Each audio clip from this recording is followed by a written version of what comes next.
Welcome to the Mobile Home Park Mastery Podcast, where you will learn how to identify, evaluate, negotiate, perform due diligence on, finance, turn around, and operate mobile home parks. And now, here is your host, the fifth largest mobile home park owner in the United States, Frank Rolfe. The Tax Cuts and Jobs Act of 2017 created the concept of Opportunity Zone. It's basically a program that allows people to reduce or even eliminate capital gains tax if they buy property in the 8,764 zones in the 50 states in the United States, not even including some other possessions such as American Samoa, Guam, the Northern Mariana Islands, Puerto Rico, and the Virgin Islands. But let's just focus on these 50 states right here in the good old heart of the USA. So how do you make money with the Opportunity Zone? I think from what I've looked at, it's not really about taxes at all. It's more about timing and harnessing the natural result of people putting a focus on areas that have been starving for capital for a long time. The first thing I note, and you will also note if you look up Opportunity Zone and link to the map of where the Opportunity Zones are, is they are not all in blighted areas. I find that kind of shocking.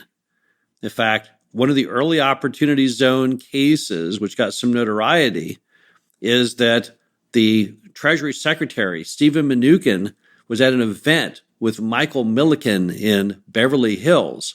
Now, Michael Milken, as you recall, was the bond trader that got in so much trouble a while back, and when he was released from prison, started the Milken Institute. And they were able to convince the Treasury Secretary to include a tract in Nevada into Opportunity Zone that is in no way, in any way, financially in hardship.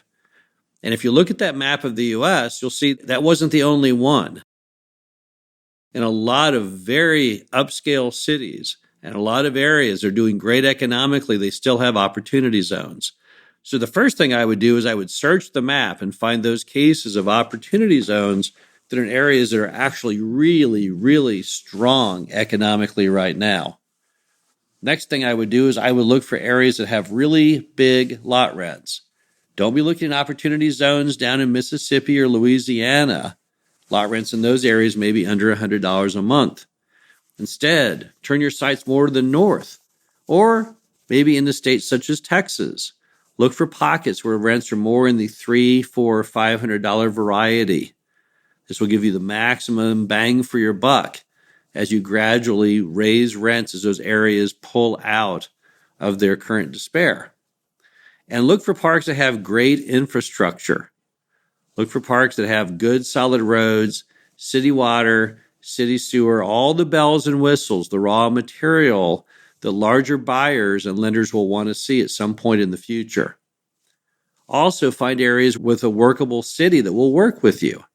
Because in many cases, these old mobile home parks and Opportunity Zones need to be brought back to life. And you don't need the city fighting you over that. And you also don't need the city fighting you over bringing in homes to fill the vacant lots. So make sure that the city is a player with you, that they're willing to bend over backwards to make a success of your mobile home park turnaround. Also, be sure and buy these things very, very cheap. These are Opportunity Zones. These are areas that right now are deemed to not be very economically strong. Therefore, you should not be paying Neiman Marcus pricing, more like Dollar Tree pricing. Some of the deals I have looked at in Opportunity Zones are priced appropriately because sellers are just very unhappy about that part of town. And they're thinking it's very hard to find a buyer, and as long as they have one, they should try every way possible to get a deal struck.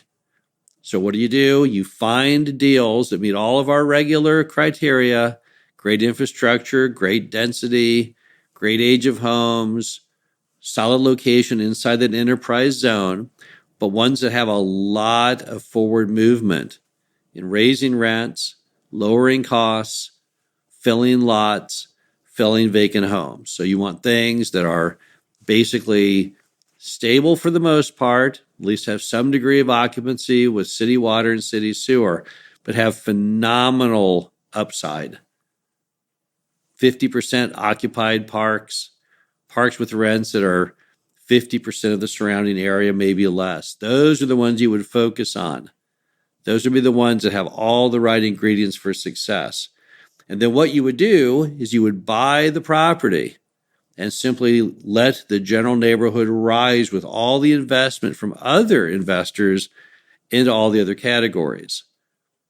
Typically, in an opportunity zone deal I looked at recently up towards St. Louis, you've got a mobile home park that it's not the mobile home park that's dragging things down. In fact, the park itself has fairly decent population, mostly people who lived there decades back when the area was much more promising. But everything surrounding it is in dire condition. The apartments are terrible. The retail is abandoned. The hotel down the street is abandoned. There's raw land and there's debris and there's litter, and it's not looking good right now at all. But you have to wonder what's going to happen because there's so many investors that are going to start focusing on those 8,700 tracts of land, those zones. And as their money starts flowing in, you have to imagine it's going to forever change those surrounding areas.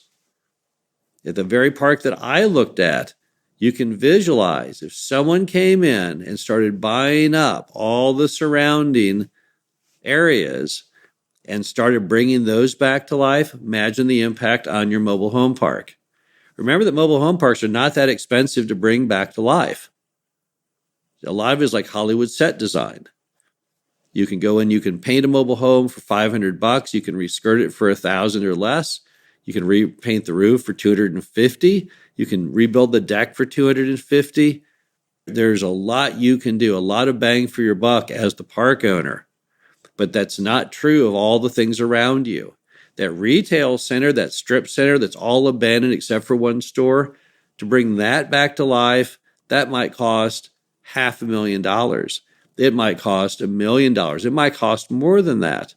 Let those people write those giant checks on those, which are, to me, much more speculative. I mean, the guy with the shopping center will have to pour in huge amounts of money and then pray he can find tenants who will go into the opportunity zone when they're not even sure if the customers are there to support it.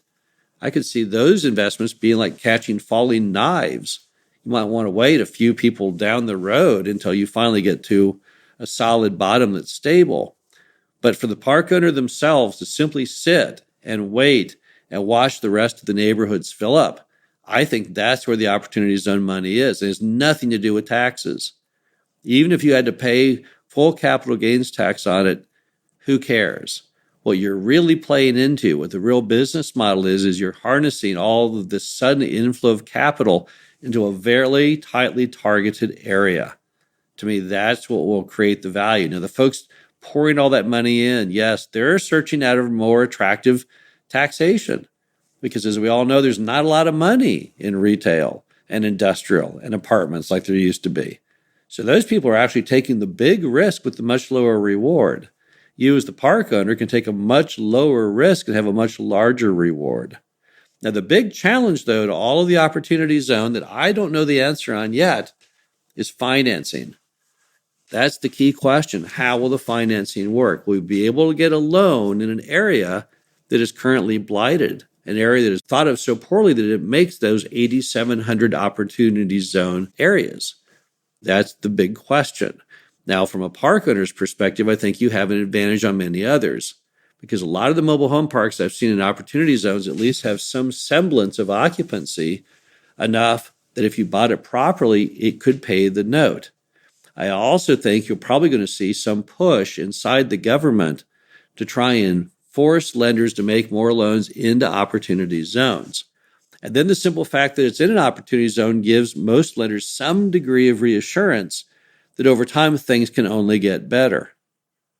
Additionally, the fact that there's a finite 8,764 of these zone areas means that the very fact you have a mobile home park in one is kind of a rare commodity. Remember that when I got in the mobile home park business and when Dave did, all we knew at the time was that there had to be something great to the industry because the supply and demand was so screwed up. So few tracts zone mobile home. In this case, you have an even bigger filter. how many mobile home parks are there within those 8,764 tracts? So the argument would be to the lender, this is a very rare asset inside of another very rare classification. And hopefully the lenders will get the message. Now, this is a very, very fresh concept. This is just stemming from a law from 2017 that is just now taking enactment. So this isn't stuff that anyone has a proven game plan with. But a lot of real estate investors have been looking at it, trying to figure out how's the best way to play it on my sector. Well, that's how I see it on the mobile home park sector. Not as complicated as some of the others. It's simply about getting your foot in the door, getting in on the bottom floor, buying the mobile home park at a cheap price with decent financing, and simply riding the opportunity zone as far as it will go. Now, there is some degree of risk with the opportunity zone because it is part of the government and this tax act and what happens to it in the future. But once again, I'm not that concerned about where it is 20 years from now as far as taxes. If you had to pay full taxes on it, I still think it's probably an interesting idea. This is Frank Rolfe, Mobile Home Park Mastery Podcast Series. Hope you enjoy this. Talk to you again soon. Thank you for listening to the Mobile Home Park Mastery Podcast. Be sure to visit us at mhpmastery.com to subscribe to the show, read our show transcriptions, and access all of our great information on mobile home park investing.